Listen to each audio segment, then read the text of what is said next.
Welcome to the Seek Outside Podcast.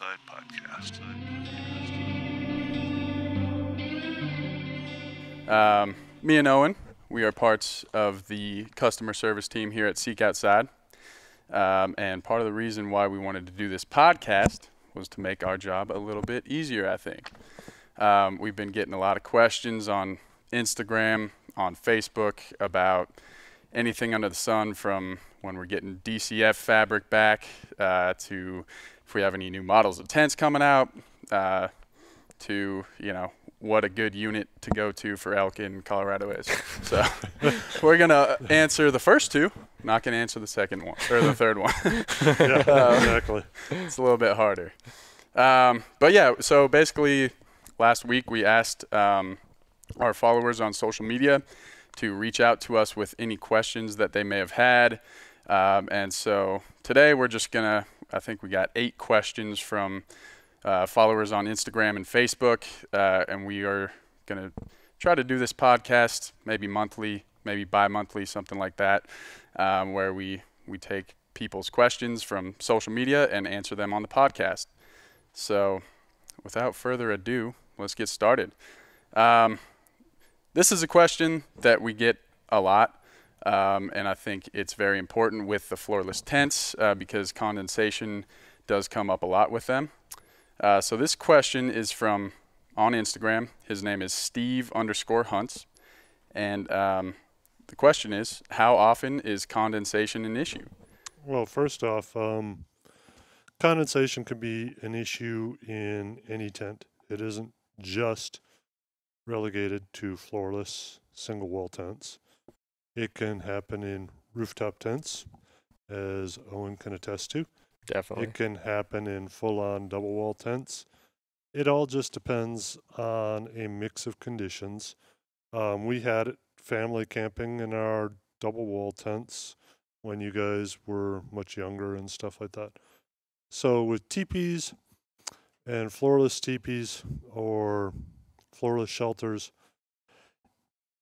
it really depends, and a lot of it depends on how you set it up. Like with, say, a Cimarron.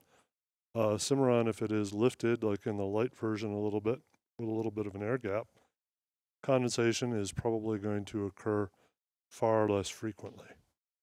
Same with, say, Aeolus, Silex style tents as well. But there's going to be some conditions where condensation is going to be practically unavoidable, no matter what tent you're in.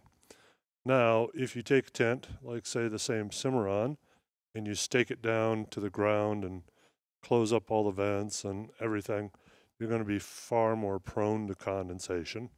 So there's a technique component, and there's a component that is based on conditions and location. For me,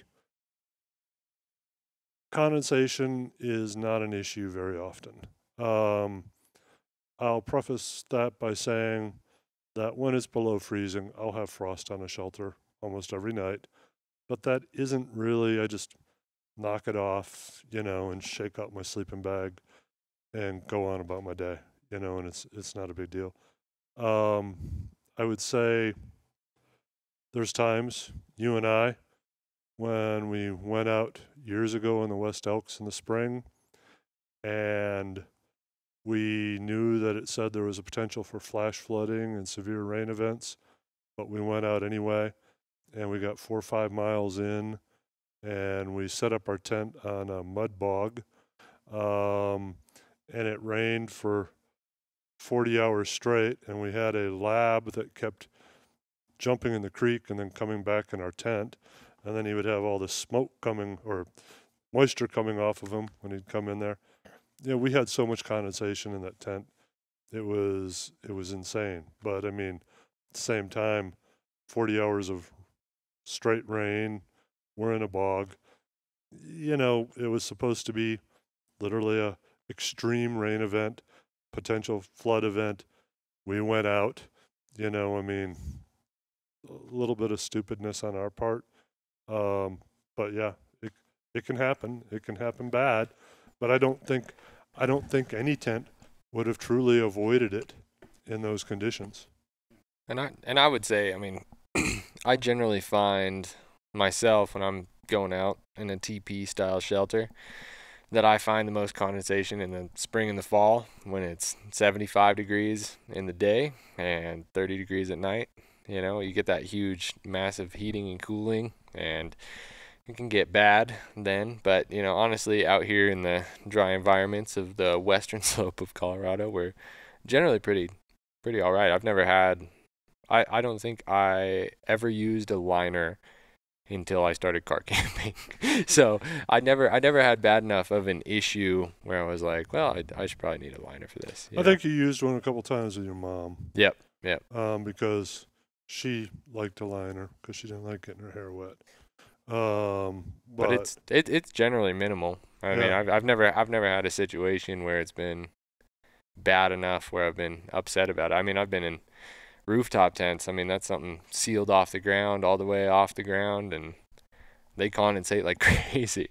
You know, if it's wet outside, you just aren't going to avoid it no matter what. But yeah, I don't think it's a huge issue, and liners really do solve it for the most part. There was a time we were bear hunting over off of the Grand Mesa, and Brendan was with us. Oh, yep. And it had rained pretty consistently for 5 days, and we set up on a very wet location. It was about the only location we could find, and we had I wished we had liners that night, but for the most part, there's been very seldom. I don't think I've really ever used a liner in Colorado, or if I have, it's been in a car camping situation more than anything.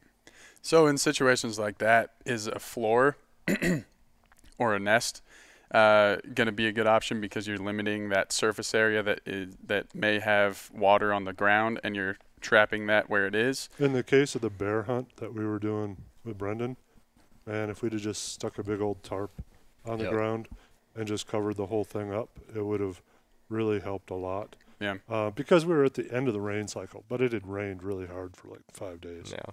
That and good airflow. I mean, yeah. I went out with my buddy Dylan. We went on a mountain biking trip up to BC, and we set up that day. They'd been getting a ton of rain. We set up that day, super wet ground, and oh boy, we wish we had a liner. We were sitting there, and every day, you know, we'd wake up with some condensation, come back in the middle of the day, it'd be dry in there. And then by the night came again, it would all be cold, and it'd be cold and condensated, camping right next to a river. It just depends on the situation you set yourself up for. A lot of times in a case like that, also, like if you ran a stove in there one night, dry it out. It would dry it out. I mean, a lot of times condensation is worse the first night of camp. So when you run a stove, or if you dry it out, or even if it's just sunny that day and sun comes down on your tent and you have good ventilation outside of it, like you prop the zipper open or something, it'll allow a lot of that moisture to get out and severely reduce it. Yeah. Cool. While we're on the topic of liners, we've had a few questions. I think some people have some confusion about the difference between a nest and a liner. Do I need both of them? Which one would you rather have in certain circumstances? Could you guys kind of elaborate on that a little bit? I take a nest over a liner because a nest provides most of what a liner does, but a liner doesn't provide what a nest does. Now, I mean, that's for most cases, like if I'm like choosing one or the other. In the winter, a liner is probably my preference if I'm choosing one or the other, because on snow, I'm going to get artistic with it probably, or just camp on the snow or put a ground sheet down. And so the liner gives you that second wall and really minimizes the frost that builds up. The nest provides a floor and walls all around. It doesn't necessarily always provide a DWR wall, but if you have your nest relatively taut, the tension of it does a pretty good job of keeping water off, and you're probably not going to see much moisture. And there is a thing with condensation. Seems people are highly paranoid about it, but just some old trip. I mean, we have a blog post on condensation. Maybe we should share it. It's written several years ago, but nothing's changed scientifically in the world of condensation. We can link that in the YouTube video for people who want to watch that or read that. That would be great. But I mean, another trick is to take a little bandana, wipe down the walls. That's a lightweight. You wake up and you just wipe it down a little bit if it bothers you. But usually a stove or similar, or a little bit of airflow. Like last year, we had zero condensation. We were pitched off the ground a little bit. We didn't really have a problem with breeze because we just kind of built a little wall around us. A little dirt wall, kind of. We used some logs. It was like log wall. Yeah, it was super good. Nice. And I did kind of the same thing the year before with snow. I just built a little snow wall around. So back to liner versus nest. A nest provides most of what a liner would do.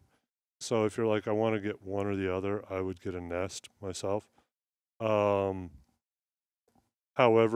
I would say a liner is better for winter. Liner is better for floorless camping in really rainy locations, Northwest, Southeast Alaska, those kind of coastal locations.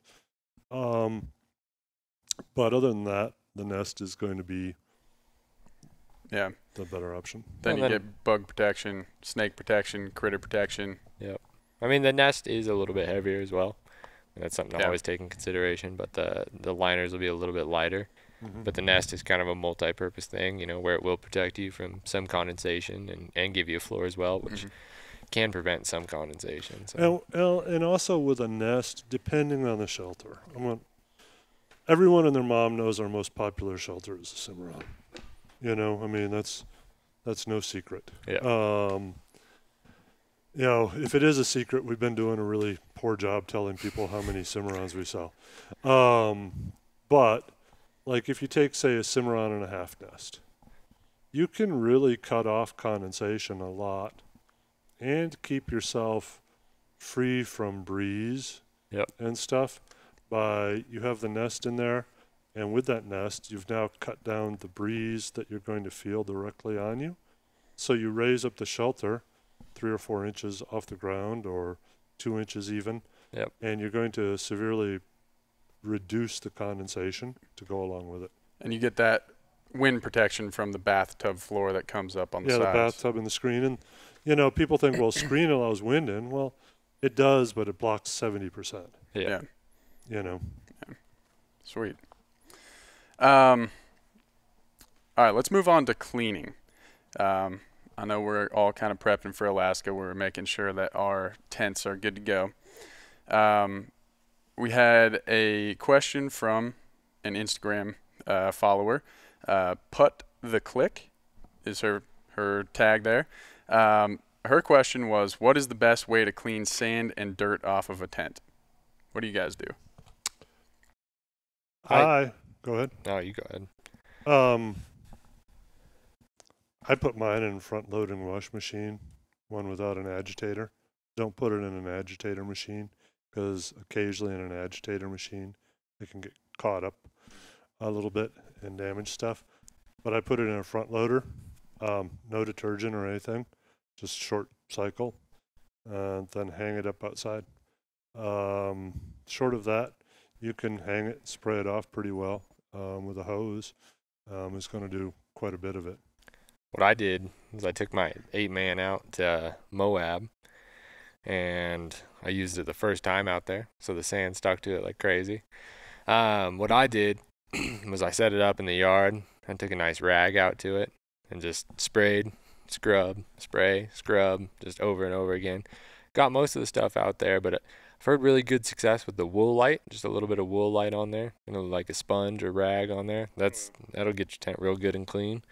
Definitely cleaned out the zippers, make sure the sand doesn't ruin those. So what I've done, and this is dangerous because if you're living with somebody else, you might get in trouble. Take it from me. But I've just taken my Cimarron, and I actually took mine out to Moab, and all that red dirt, it just gets stuck on there. Yep. I just put it in the bathtub, filled it up with warm water, let it soak there for 25 minutes or so. Yep. Kind of give it a little, make sure all the edges are being touched, and I mean, most of that dirt came off, but you got to clean the bathtub afterward. That's the problem. Blame it with on that. the dog. Say the dog Yeah, ran in the the Yeah, my bathtub. dog was a real bath. muddy. Yeah. And you didn't even put it in the bathtub. The dog ran in there, turned the water on. Yeah, I got in more trouble cleaning my tent than I would have if I gave my dog a bath. I don't know about that. Nice. Yeah, that's a popular one because especially out west here, with the dryness, I feel like it's pretty easy for your tent to get dirt on it. And they're used in a lot of river trips. I mean, Mm-hmm. our stuff's used in the Grand Canyon a lot. Escalante, a lot of the premium pack rafting rivers, you'll see very similar stuff to ours or ours on it. So. Yeah. I think one of the most important things to clean, if you don't mind a little sand on your tent, still get in there and clean up those zippers a little bit. I mean, Yeah. we use a super high quality zipper, but any zipper is prone to failure with enough dirt in it. So. Yeah, for sure. All right, we got a couple questions relating to DST tarps. So the first one is from Brave West Outdoors. And this one is regarding the DST tarp, and I know there's a bunch of ways to pitch it. But he says, what is the ideal number of stakes and guy outlines to take with a DST tarp? Who wants to handle this one? You got it. Oh, me. I don't think there is an ideal number because it depends on how you plan to deploy the DST. Some people may just pitch it as a diamond shelter tarp, right? And hang it off a tree. And in that case, you really can get by with like 3 stakes and a little bit of cordage. If you plan on doing other pitches, it depends. I mean, you might need 6 stakes to execute like a fairly good A-frame, and 2 things, probably 4 things of cordage, 6 things, 4 on the corners, 2 on each end, or 1 on each end. So it really kind of depends.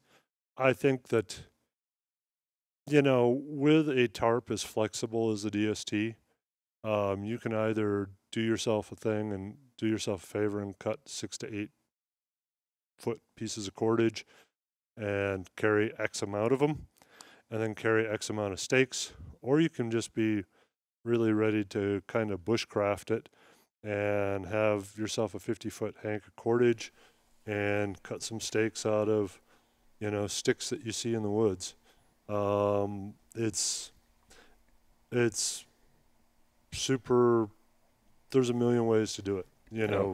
There's threads online of all the different ways you can pitch a DST. You can use it as an awning on a bigger shelter, like an 8-man. So there really isn't a right way and a wrong way on it. You can even pitch it kind of like a pyramid tent, and pitching it kind of like a pyramid tent, it's going to take probably 6 stakes and some short things of cordage. It all just depends. Yeah. Yep. Do you have a favorite way to pitch it? Do you have a way that you've found like, oh, I get the most use out of this way to pitch it? Like, out of all your trips, this is the one pitch, whether it's a diamond pitch, A-frame. I mostly carry the DST as a utility piece.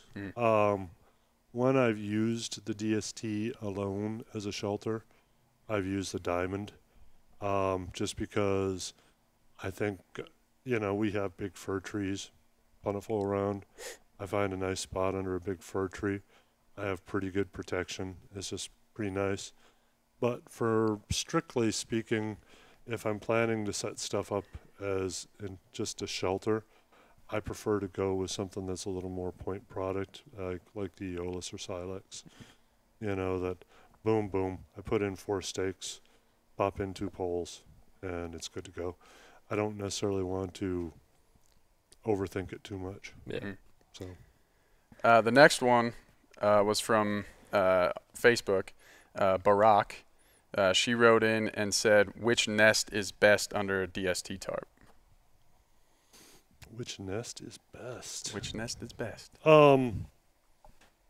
First, I think about any of them that will fit will work. So the best nest is probably the nest that works with whatever else you have. However, I think our best nest is actually the Aeolus nest. And it will fit under there. I think that's our, as far as weight and stuff, I think that's the nicest nest. Comfy for two. Mm-hmm. Roomy. Nice. Another question. This is just a general question that a lot of people ask in. We have a bunch of different nest options. Probably the Cimarron Redcliffe half nest is the most popular one that I hear people ask about. And a common question is, can you fit 2 half nests in the Redcliffe? And if so, how can you do it?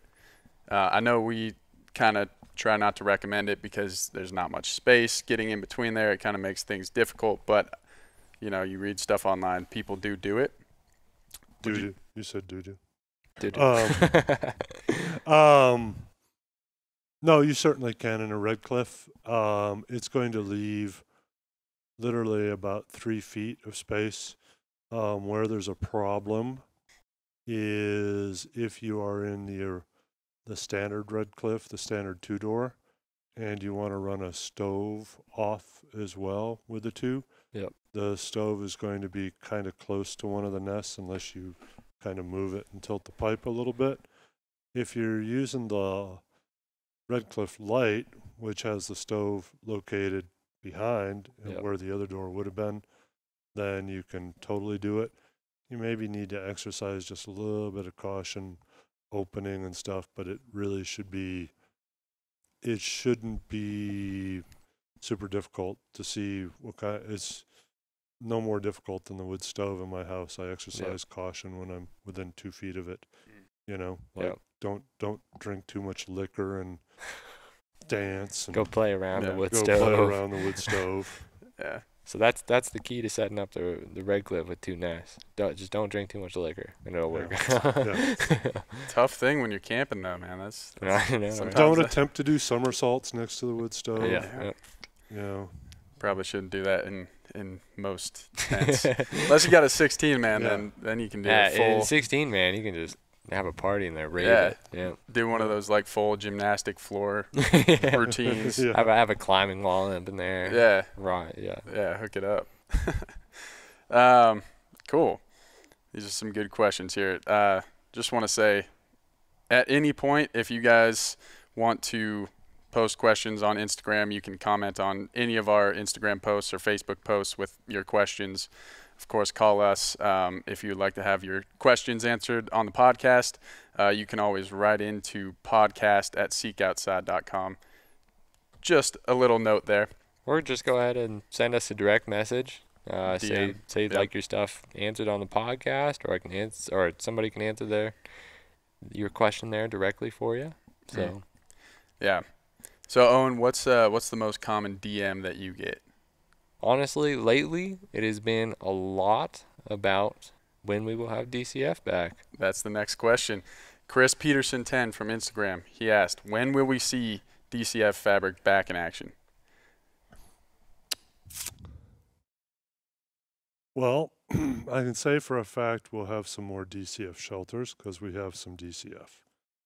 We're filling orders of nylon. We're reducing our lead times, working on that. It's our busy time of year. So this fall there will be some, expect October, November timeframe when we slow down a little bit. As far as when we will see regular production of DCF tents, I don't know. Might be never.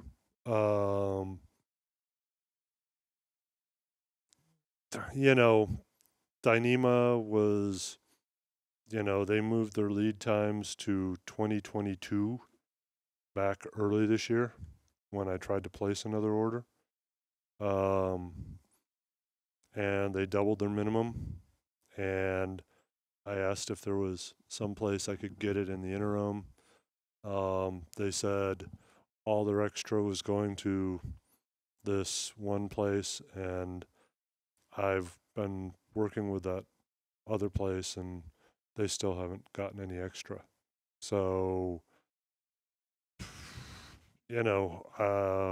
frankly, can't work on a 18-month fabric lead time, and that's maybe me being a little bit overly sarcastic or something, but I mean, they were talking 9-10 months just straight up from our order, which was going to put it out a year. Yeah. And put products out a year at a minimum. Yeah. And well, people really seem to want something like that back. The just the ultra light version. I think it's really cool fabric. Do we have any alternatives that we've been looking into? We have a couple things that we were going to build a couple testers from. We have not built the testers yet, just simply because we were so far behind for so long.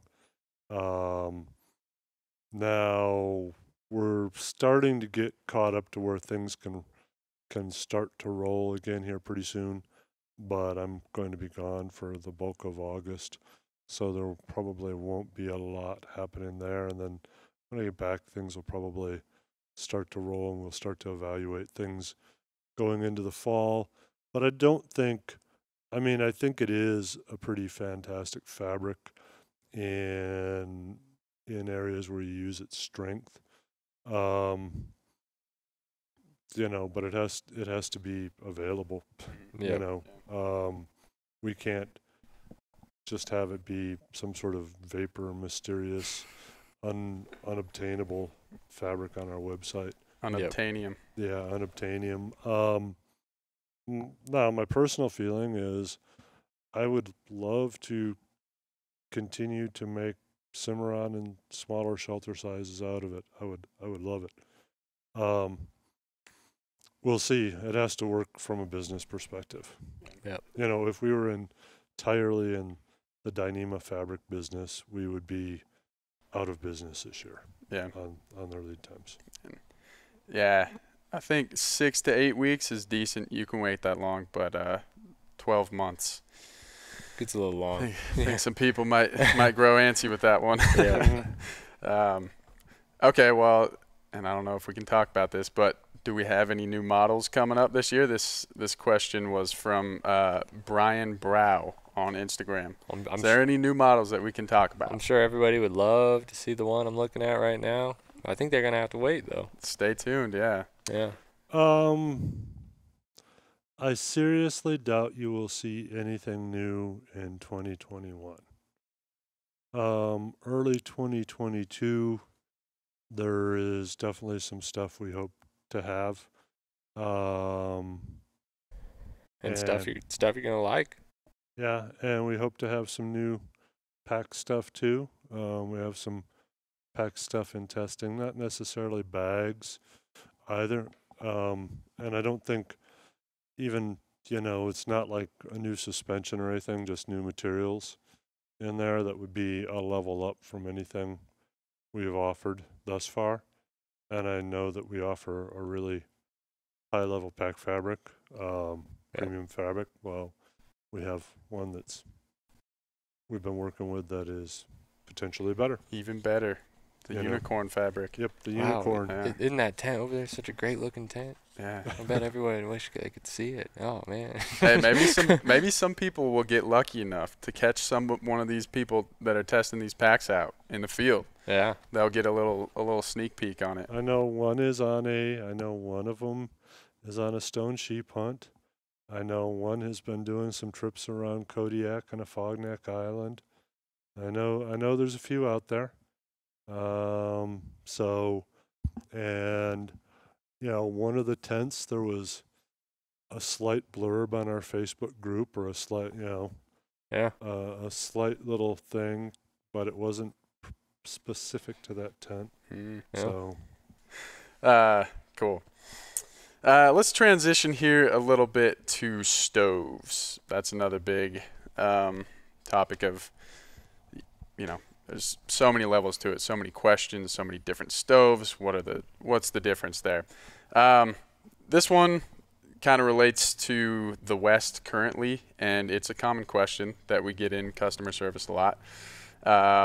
And I think it comes from a good place of people wanting to be safe with their stoves. Nobody wants to be the guy that starts a wildfire. Yeah. So dirt_junkie 208 from Instagram asked, which is safer for fire prevention, metal ring or titanium wood stove? And I think he means during a fire ban and maybe like in a campground or something like that. our stoves are generally considered fine for stage 1, as long as you're running them with the spark arrestor in it. So now that being said, they're totally safe. You're fine to use one. And I mean, check your local regs, but all the regs I've checked is they're fine under stage 1. But that being said, there's also some sensitivity when everything is burning down around you to going out and starting a fire. It seems to, even if you're entirely correct in what you're doing, it seems that you could definitely get someone's cackles up if they smell a little smoke and are like, what are these people doing? So you have to be prepared for that. Now, in a campground, you'd be more likely to have an issue like that. Out wildland camping, I don't think you would, but not everyone's informed,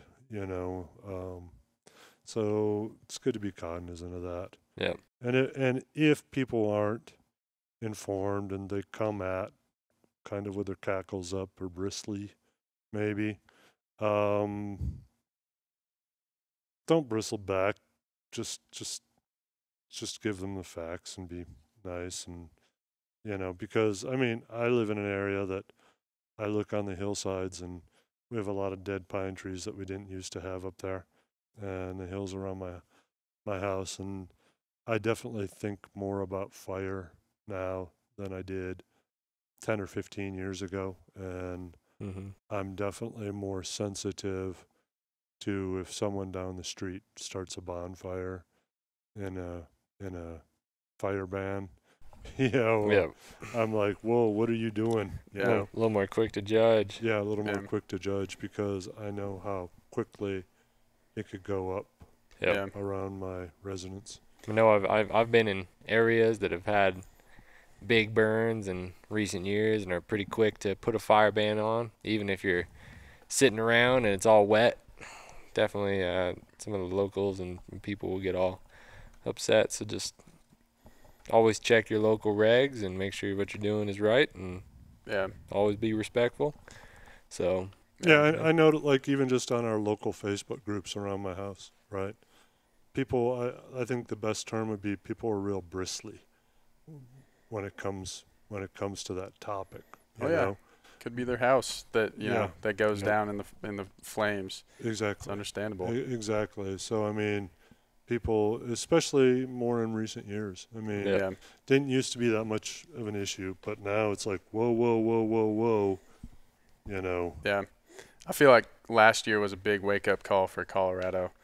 I mean, we're doing really great in the West right now, and we've gotten a lot of rain, but we hardly have any fires right now. We don't have the burners that we had last year. And knock on some sort of wood.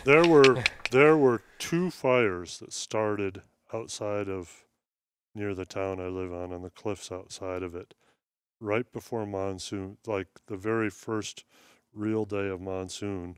Lightning strikes started 2 fires on each side of town. I mean, it was like, that's close. That's a recipe for disaster. That's getting a little too close to home. But the rain started coming and basically snuffed them out, which was awesome. But I mean, So I'm bristly myself when it Mhm. comes to that topic. I mean, Yeah. I'm like, I know my rights with running my wood stove and all of that, and I know my rights on all of that, and I will do it if I need or desire or whatever. But man, if a little flame gets a little bit out of hand somewhere in my neck of the woods, I'm on it pretty fast. Yeah. And I could guarantee that I go like this, Facebook, and there'd be like 22 posts on Yeah, the exactly. thing from locals, telling you everything that's going on about it. We all are, Yeah. So I think the main thing is, check your regs. Be careful. But Respectful.